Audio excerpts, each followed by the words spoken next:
स्वागत है आप सभी का मेरे एक और न्यू वीडियो में। तो आज के वीडियो में हम लोग बात करने वाले हैं केमिकल इक्विलिब्रियम की। चलो शुरू करते हैं। केमिकल इक्विलिब्रियम एक काफ़ी ज़्यादा इंपॉर्टेंट टॉपिक है। जेई के अंदर इसको केमिकल इक्विलिब्रियम की जगह इसका दूसरा नाम आ जाता है जो कि है आयोनिक इक्विलिब्रियम। ये इसी की एक ब्रांच कह सकते हैं, ठीक है। तो इस वीडियो के अंदर भी हम लोग ज़्यादा उसी के ऊपर फोकस करेंगे एंड ये वीडियो एक रिवीजन वीडियो होने वाली है।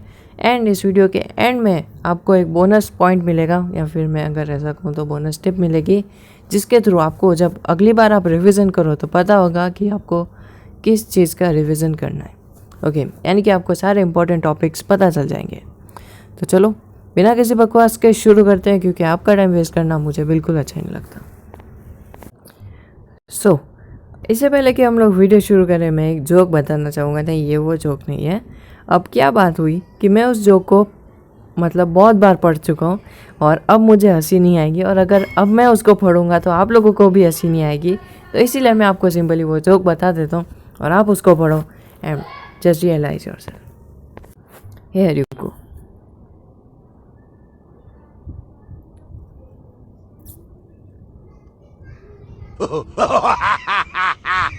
ओके, हाँ, मैंने जब फर्स्ट टाइम पढ़ा तो मुझे तो काफ़ी अच्छा लगा था।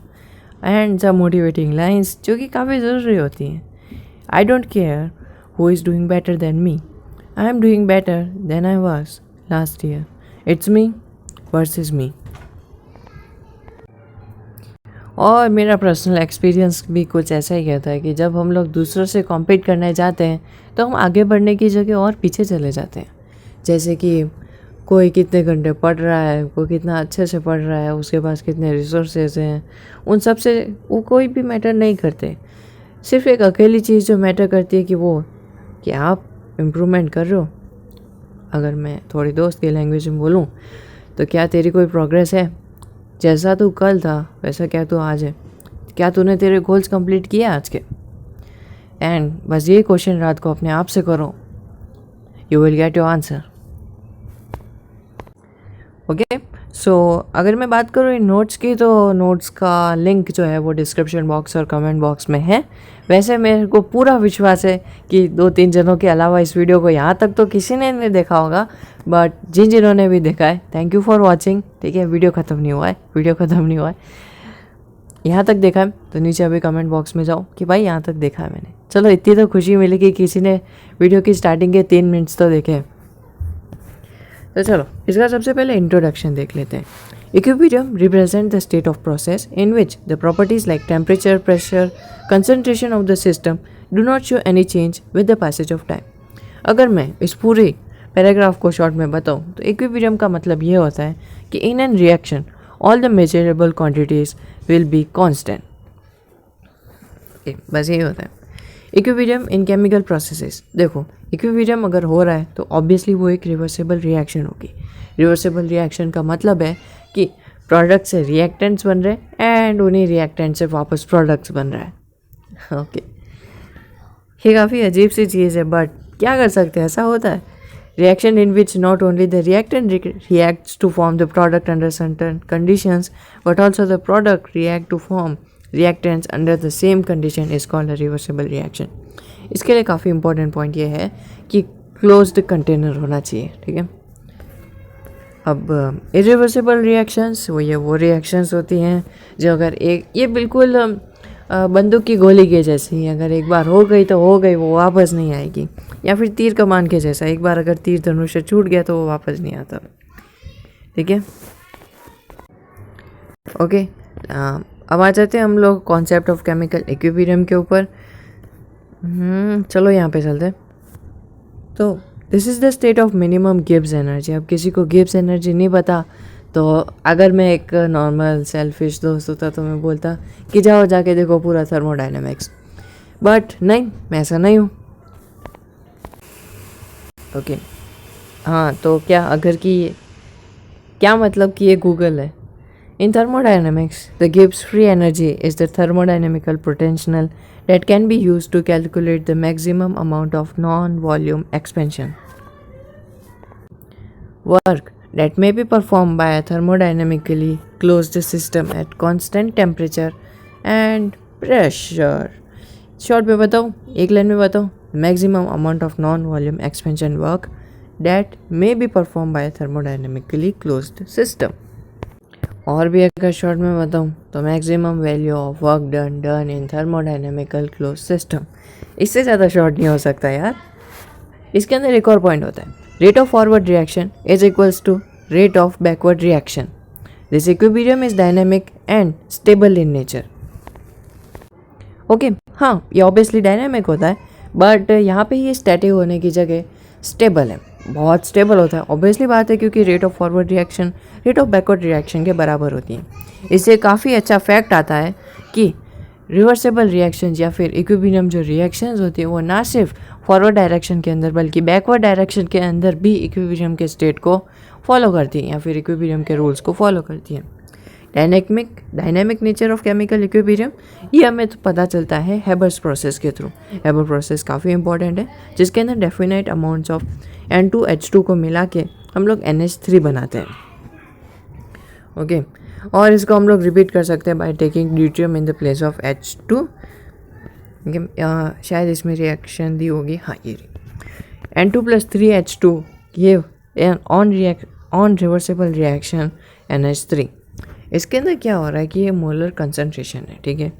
H2, N2 और NH3 इन तीनों की मोलर कंसंट्रेशन कांस्टेंट रहती है, ठीक है, जो काफ़ी मतलब चौंकाने वाली बात है। कुछ कैरेक्टरिस्टिक्स होती हैं जो काफ़ी इंपॉर्टेंट है और हाँ ठीक है जेईई के अंदर नहीं पूछेंगे, बट इसका मतलब क्या कि बोर्ड एग्जाम्स में नहीं पूछेंगे। At equilibrium the concentration of each of the reactants and the product become constant. इसमें एक और काफ़ी इंटरेस्टिंग चीज़ है कि जो कैटलिस्ट होता है वो इक्विलिब्रियम के रिएक्शन को बिल्कुल भी अफेक्ट नहीं करता। At equilibrium, the rate of forward reactions become equal to the rate of backward reaction. Hence, the equilibrium is dynamic in nature. A chemical equilibrium can be established only if none of the product is allowed to escape out or separate out as a solid. मतलब कि solid system, closed system होना चाहिए।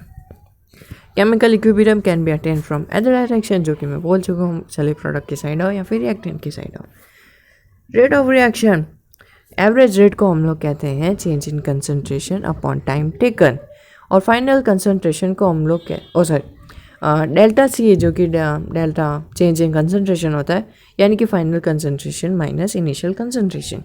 अब इसके अंदर एक instantaneous rate भी आती है जिसके अंदर हम एक पर्टिकुलर टाइम पे निकालते हैं कि उसकी रेट क्या है। आ जाती है हमारी लिमिट्स एंड डेरिवेटिव्स, हुआ चैप्टर या फिर नहीं हुआ कोई बात नहीं, हो जाएगा। Limits and derivatives delta C upon delta T, तो इसको हम लोग कह सकते हैं dc/dt, कर दो इंटीग्रेट, ठीक है, तो ये आ जाएगा delta T will be equals to 0। Units of rate, concentration, time, और अगर मैं इसको बोलूँ तो ये तो मोल पर लीटर्स हो गया। ओवरऑल रेट ऑफ रिएक्शन, इसके अंदर क्या होता है, ओवरऑल रेट ऑफ रिएक्शन के अंदर at equilibrium the overall rate of reversible reactions become 0। हाँ, क्योंकि रेट ऑफ फॉरवर्ड रिएक्शन और बैकवर्ड रिएक्शन बराबर होती है और उसी को माइनस कर देंगे तो क्या बचेगा, 0, अंडा, शून्य। इक्विलिब्रियम कांस्टेंट जिसको मानते हैं हम लोग के।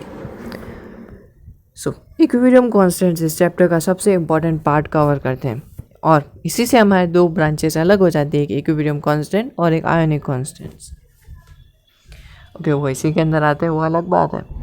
Law of mass action. The rate of reaction is proportional to the product of the active masses of the reactants, each raised to the power equals to its stoichiometric coefficients as represented by the balanced chemical equation.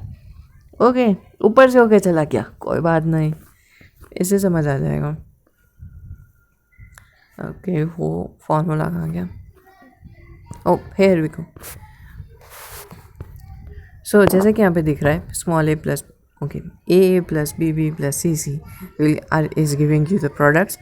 स्टोइचियोमेट्रिक coefficients का मतलब होता है कि इसके अंदर जो small a लिखा हुआ है वो, जैसे कि हम लोग बात करें 2H2O तो उसके अंदर जो 2 है वो उसका स्टोइचियोमेट्रिक कोफिशिएंट है, पता नहीं इसको कैसे प्रोनाउंस करते हैं। Law of chemical equilibrium is a result obtained by applying the law of mass action to a reversible reaction in equilibrium. Rate of forward reaction is directly proportional to the AB, which is equals to Kf of AB. And what is this Kf? So Kf हमने बस एक KF हमने यहाँ पे constant term लगा दी है जो कि है equilibrium constant for forward reaction and KB यानी कि equilibrium constant for backward reaction. Equilibrium के अंदर क्या होता है कि फॉरवर्ड रिएक्शन बैकवर्ड रिएक्शन दोनों बराबर होती हैं, इन दोनों को भी बराबर कर लेते हैं तो ये हो जाएगा KF अपॉन KB, जिसको हमने शांति से हमने सोचा कि क्यों अलग अलग करते, तो नॉर्मली हमने सिंगल इसको एक K ले लिया। ओके सो इसको सीधा सा एक K मान लिया। देखो वैसे इक्विलिब्रियम कांस्टेंट्स के अंदर होता क्या है, केमिस्ट्री वाले हैं, साइंटिस्ट हैं, उल्टा दिमाग तो लगाएंगे। देखो सीधा सीधा क्या करना था कि जो प्रोडक्ट्स हैं रिएक्टेंट्स हैं उनको ऊपर लिखना था और प्रोडक्ट्स को नीचे लिखना था, ठीक है। बट नहीं, वैसा नहीं करेंगे, प्रोडक्ट्स को ऊपर लिखेंगे और रिएक्टेंट्स को नीचे लिखेंगे ताकि मुश्किल हो और हम गलती करें। एंड वैसा ही कुछ यार, KF अपॉन KB की जगह KB अपॉन KF करते थे तो क्या हो जाता। At constant temperature as KF and KB are constant, therefore उसको कट करके हम लोग K लगा देते हैं जो कि है हमारा इक्विलिब्रियम कांस्टेंट, ठीक है। इसकी कुछ जनरल कैरेक्टरिस्टिक्स देख लेते हैं। The value of the equilibrium constant for a particular reaction is always constant depending upon only upon the temperature of the reaction and it's independent of the concentration of the reactants. If the reaction is reversed, the value of the equilibrium constant is inversed. If the equation having equilibrium constant K is divided by 2, the equilibrium constant for the new equation is the square root of K, which is root K. यहाँ आ जाते हैं।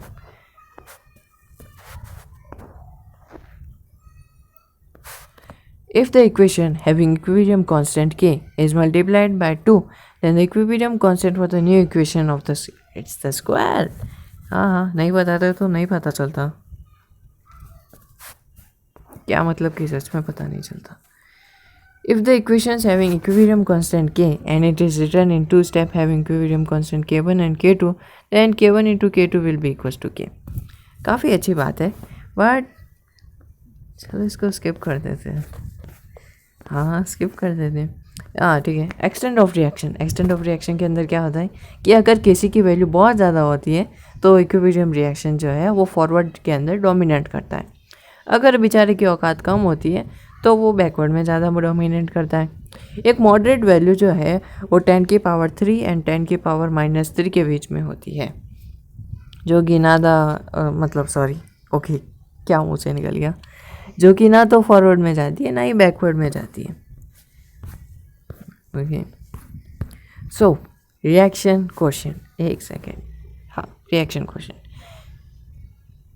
इसके अंदर क्या होता है कि reactions will trend towards backward direction कब, जब Q KC से बड़ा होता है। अगर Q जो है वो KC से अब भी बड़ा है तो reaction will trend towards forward direction. But इसके अंदर एक ऑन लाइन्स के अंदर कुछ मिस्टेक है, मैं उसको ठीक कर दूंगा। वो मेरा PDF नहीं है ऑब्वियसली, ठीक है। इसके देखो कुछ सिग्निफिकेंस है। अगर हमारा इक्विलिब्रियम क्वेश्चन जो है इक्विलिब्रियम कांस्टेंट के बराबर होता है तो सिस्टम जो है इक्विलिब्रियम के ऊपर होता है, ओके। पर अगर क्वेश्चन हमारे कांस्टेंट से बड़ा हो जाता है the system shift to the left की तरफ जाना, यानी कि वो फॉरवर्ड डायरेक्शन के अंदर शिफ्ट हो जाता है, ओके। ऐसा लगेगा कि वो फॉरवर्ड डायरेक्शन के अंदर शिफ्ट हो रहा है, बट एक्चुअली में वैसा नहीं होता है। किसी भी रिएक्शन की फॉरवर्ड डायरेक्शन क्या होगी, जब वो उसके रिएक्टेंट से प्रोडक्ट की तरफ जाता है वो उसकी फॉरवर्ड डायरेक्शन होती है। अगर वो प्रोडक्ट से रिएक्टेंट्स की तरफ आ रहा है तो फिर वो उसकी बैकवर्ड डायरेक्शन होती है, ओके। अब अगर हमारे तीसरे केस के अंदर Q जो है वो K से छोटा हो जाता है, यानी कि क्वेश्चन कांस्टेंट से अगर छोटा हो जाता है, then the system shifts to the right, consuming reactants and forming products until equilibrium is achieved, okay। so ये इसका कॉन्सेप्ट था। चलो आगे देखते हैं, ओके। ये PDF वेदांतु का है। मैंने सोचा था कि मैं एक ट्रस्टेड साइट है एंड सब्सक्रिप्शन वाले PDF तो सही होने चाहिए थे, बट नहीं है। ये भी किसी के ऊपर भरोसा नहीं किया जा सकता। Calculating equilibrium concentrations suppose, and मेरे नोट से पढ़ना नहीं किसी को, ओके। वैसे भी यहाँ तक भी कौन ही देख रहा है, अच्छा, अगर कोई देख रहा है ना तो नीचे कुछ भी मतलब ओके, अगर अभी कोई है तो ये टाइम लिख देना 15:10, जो भी इसको बोलते हैं, ठीक है। मेरे को पता चल जाएगा कि यहाँ तक देखा है किसी ने। वो मेरे लिए बहुत खुशी की बात होगी अगर एक जना भी ऐसा कर देगा तो। Suppose we are given the following data, the balance reaction and the value of Kc, the initial concentration of the reactant and the initial moles and the volume of the container, and we need to find the final equilibrium concentration of the reactants and products. Then we can follow the following steps. अगर हमें concentration निकालनी हो, final concentration reactant और product की, तो हम क्या करेंगे? सबसे पहले एक बैलेंस केमिकल इक्वेशन लिख देंगे और फिर हर एक रिएक्टेंट और प्रोडक्ट उनके इनिशियल मोल्स और कंसनट्रेशन लिख देंगे and the subtract the amount of reacting and add the amount produced in terms of variable x and note down the equilibrium concentration in terms of x. If we are dealing in moles, then we will need to divide the moles by volume to obtain concentration. Okay, इसको हम लोग skip कर लेते हैं and इसको हम लोग अच्छे से देखेंगे जब हम लोग कुछ क्वेश्चंस करेंगे. इक्विलिब्रियम कांस्टेंट केपी ज़्यादा कुछ नहीं है, ये सिर्फ पार्शियल प्रेशर के ऊपर है. जैसे हमने केसी निकाला था, केसी के अंदर हम प्रोडक्ट्स को ऊपर लिख देते हैं और फिर कांस्टेंट्स को नीचे. ओके चलो मैं लिख ही देता हूँ. वो कुछ ऐसा था, ठीक है. इसके अंदर सी, ये छोटा सी, ये वाला डी और फिर ये छोटा डी. थोड़ा टाइम लग रहा है जानता हूँ, बस थोड़ा सा वेट करो. वो बी है, या नाउ इट्स बी. सो ये था हमारे equilibrium constant Kc. Okay, but जहाँ बात आती है इक्विलिब्रियम कांस्टेंट Kp, तो उसके अंदर हम लोग मोल्स पर लीटर की जगह बात कर लेते हैं पार्शियल प्रेशर की, ठीक है. इसके अंदर पार्शियल प्रेशर ले लेते हैं हम लोग ए का, बी का, सी का और फिर डी का. सबसे पहले ऊपर आ जाते हैं प्रोडक्ट्स और नीचे आ जाते हैं हमारे reactants. Where Pc, Pd, Pa and Pb are the partial pressures of A B C D respectively. Okay, अगर ऐसा देखा जाए ना तो Kp तो Kc के बराबर है, but in a condition of RT delta N, जहाँ पे R की वैल्यू 0.0821 लीटर एटम मोल पर केल्विन होती है. Relation of equilibrium constant equation and delta G यानी कि हमारी Gibbs energy. For any reaction Gibbs energy is equal to Gibbs energy delta Gibbs plus RT in Q, where Q is the reaction quotient. कभी कभी जीप थोथला जाती है. At equilibrium delta G is equal to 0, जो कि एक काफ़ी अच्छी बात है. Pair the equilibrium equation is generally taken as Kp. It depends on the definition of standard values to define delta G. If the standard active masses are taken as 1 mole and each, then we will take the equilibrium constant equation will be equals to Kc. And if they are taken as 1 atm, each equilibrium constant will be equals to Kp. ठीक है, सीधी सी बात है. मोल लेते हो तो Kc और pressure लेते हो तो Kp. Dependence of equilibrium equation on temperature. One-tolls equation, ठीक है. एक एक्सोथर्मिक रिएक्शन है और एक छोटा सा एग्जांपल है, चाहो तो देख सकते हो. पर इसमें अगली चीज़ आती है points to remember. whether the reaction is exothermic or endothermic, on increasing the temperature it will trend towards endothermic reaction. Homogeneous equilibria, reaction in which all reactants and products are in the same phase. Homogeneous reaction can further be divided into 3 subcategories. एक वो जिनके अंदर gaseous moles increase होते हैं, एक वो जिनके अंदर गैशियस मोल सेम रहते हैं, तीसरे के अंदर गैशियस मोल डिक्रीज होते हैं. ओके, तो देख सकते हो तीनों की इक्वेशन आपके सामने है. इसकी इतनी ज़्यादा कोई इंपॉर्टेंट नहीं है क्योंकि कोई कुछ पूछता ही नहीं है. डिग्री ऑफ डिसोसिएशन, ये काफ़ी ज़्यादा इंपॉर्टेंट है. It is defined as the fraction of molecules dissociating. For example, if 100 molecules are present and only 40 dissociate, then the degree of dissociation is 0.4 और 40%. Heterogeneous equilibria, जो कुछ ज़्यादा इंपॉर्टेंट नहीं है. बस बात इतनी है कि the category of reaction where various phases or states exist in the same reaction. जैसे कि सॉलिड से लिक्विड, लिक्विड से गैस वगैरह वगैरह. बी आता है ले Chatelain's principle. If disturbance is introduced in equilibrium mixture, it will behave so as to undo the disturbance and re-establish equilibrium. Effect of change of concentration. If in a reaction in equilibrium, the concentration of any reactant is increased, the reaction shift in the forward direction. क्या होता है कि अगर मैं reactant वाली side के अंदर concentration थोड़ा इंक्रीज कर दूंगा तो इक्विलिब्रियम जो है वो शिफ्ट हो जाएगा फॉरवर्ड डायरेक्शन के अंदर. ओके इसी का वाइस वर्सा होगा. अगर मैं प्रोडक्ट साइड के अंदर कंसंट्रेशन इंक्रीज कर दूंगा तो हमारा इक्विलिब्रियम बैकवर्ड साइड के अंदर शिफ्ट हो जाएगा. काफ़ी इंपॉर्टेंट चीज़ है. Effect of change of temperature जो कि हमने ऊपर देखा था. Effect of change of pressure. Low pressure favors those reactions which are accompanied by increasing in total number of moles, and high pressure favors those reactions which take place with decrease in total number of moles. However, pressure has no effect. Thank you. Effect of change in volume. The effect of decrease of volume is equivalent to the effect of increase of pressure. Catalyst. जैसा कि हमने ऊपर देखा कि catalyst सिर्फ reaction को जो है फास्ट कर सकता है बट वो इक्विलिब्रियम के ऊपर कोई इफेक्ट नहीं करते. हाँ तो इतनी लंबी चौड़ी बात लिखने का क्या मतलब रहा. Effect of adding an inert gas to a reaction mixture in equilibrium. हम ये कुछ इंटरेस्टिंग हो सकता है.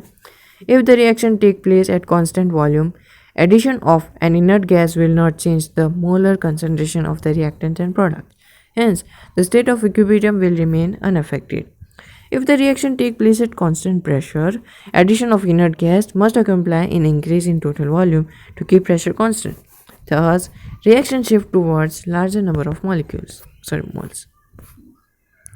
अब यहाँ पे आ जाता है ionic equilibrium. Ionic equilibrium. The ionic equilibrium is the study of equilibrium in the reaction where formation of ions take place in an aqueous solution. Okay हम सब लोग जानते हैं कि एक एक्वेशियस सॉल्यूशन के अंदर ही आयंस फॉर्म होते हैं. इसके अंदर इलेक्ट्रोड्स होते हैं. Electrodes are those compounds which on dissolving in polar solvents like water break into ions. यहाँ से चैप्टर का काफ़ी इंपॉर्टेंट पार्ट शुरू हो जाता है. तो अगर कंसंट्रेशन घूम रहा है तो ध्यान यहीं पे दे दो. ठीक है चलो शुरू करते हैं. सो उतना जो था वो स्कूल लेवल के ऊपर इम्पॉर्टेंट होता है बट ये जो है ये जेई लेवल तक आ चुका है. Classification of electrodes. हमारे पास स्ट्रॉन्ग इलेक्ट्रोड्स भी केमिकल्स के बाद स्ट्रॉन्ग इलेक्ट्रोड्स भी होते हैं, वीक इलेक्ट्रोलाइट्स भी होते हैं. Electrolytes. These electrolytes which easily break into ion. Okay so इस स्ट्रॉन्ग इलेक्ट्रोलाइट्स और वीक इलेक्ट्रोलाइट्स के एग्जांपल्स आपके सामने हैं. ये सारे आपको पता ही होंगे क्योंकि बहुत बार प्रैक्टिकल्स भी किए होंगे. इसलिए हम लोग सीधा चलते हैं आर्सेनियस थ्योरी के ऊपर. This theory defines acids and bases. Obviously बात है. आर्सेनियस एसिड क्या होते हैं? ये वो एसिड्स होते हैं which increases H plus ion concentration in water. जब हम इनको वाटर के साथ मिलाते हैं तो ये H+ की कंसनट्रेशन को बढ़ा देते हैं. ठीक है हम लोग ऐसा कह सकते हैं कि लुइस एसिड्स का कॉन्सेप्ट इन्होंने छुड़ाया है या फिर लुइस ने इनका कॉन्सेप्ट छुड़ाया है. डेट ऑफ बर्थ चेक करनी पड़ेगी, कोई बात नहीं. और आर्शियस बेसिस वाइस वर्सा. अगर हम उनको वाटर के अंदर मिलाते हैं तो वो OH- के आयन के कंसंट्रेशन को बढ़ा देते हैं. ओके आगे चलते हैं हम लोग बॉन्स्टेटेड लॉरी कॉन्सेप्ट के ऊपर. Those compounds which can transfer protons that is H+ in other compounds is acid. और बेस वो होते हैं which compounds can expect protons. Okay ज़्यादा डिटेल में नहीं जाते हुए ठीक है. इससे अगर कुछ इंपॉर्टेंट चीज़ आती है जो कि है कॉन्जुगेट एसिड बेस पेयर्स. इससे काफ़ी ज़्यादा क्वेश्चंस आते हैं.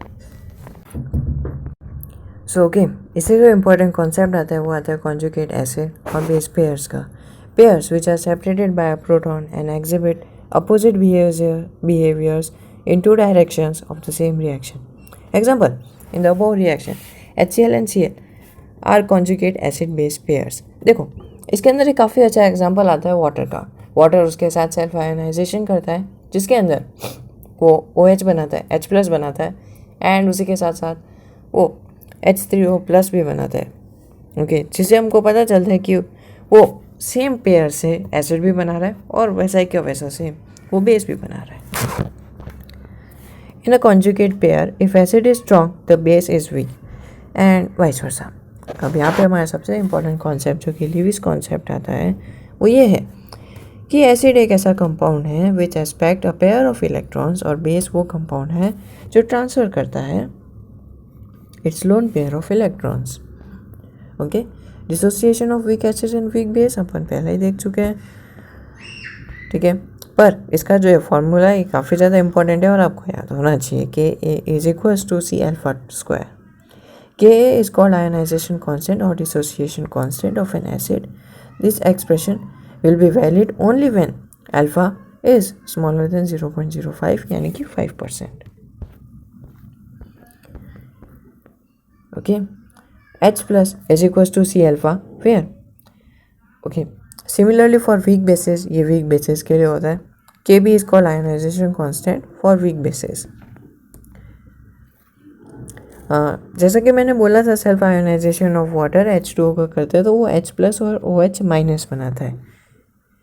ओके, अब बोलोगे कि ये KW का मतलब क्या है? KW का मतलब होता है ये एक आयोनिक प्रोडक्ट है वाटर का।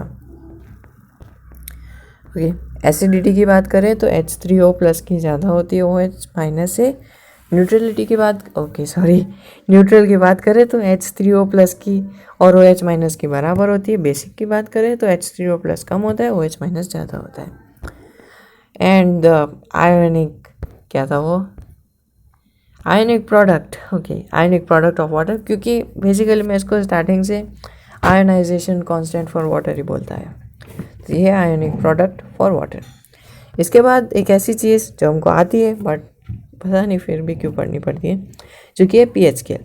मालूम है पीएच अगर 7 से ज़्यादा है तो वो पीएच अगर 7 से ज़्यादा है तो वो बेसिक है, 7 से कम है तो एसिडिक है और 7 के बराबर है तो वो न्यूट्रल है। Mixture of 2 weak bases acids, कोई ज़रूरी नहीं है। अब आता है salt hydrolysis. Depending on the nature of the parent acid base they can be 4 types of salt, ठीक है। एक वो सॉल्ट होगा जिसके अंदर स्ट्रॉन्ग एसिड स्ट्रॉन्ग बेस होगा जैसे कि NaCl। एक वो सॉल्ट होगा जिसके अंदर वीक एसिड और स्ट्रॉन्ग बेस होगा जैसे कि CH3COONA। एक और वो सॉल्ट होगा जिसके अंदर स्ट्रॉन्ग एसिड बट इस बार वीक बेस होगा जो कि है NH4Cl। एक और सॉल्ट के अंदर CH3COONH4 होगा और इसके अंदर वीक एसिड वीक बेस होगा। आपको पता है कि कौन सी चीज़ वीक है और कौन सी चीज़ स्ट्रॉन्ग है।